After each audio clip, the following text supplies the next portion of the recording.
દેશની લોકશાહી પરંપરાઓની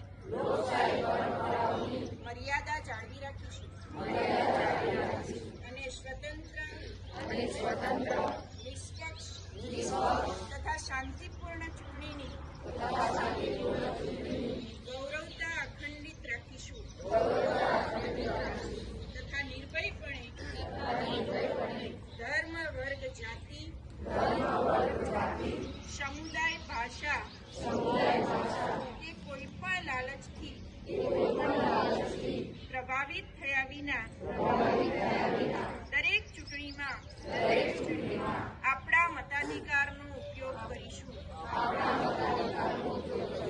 જય હિન્દ.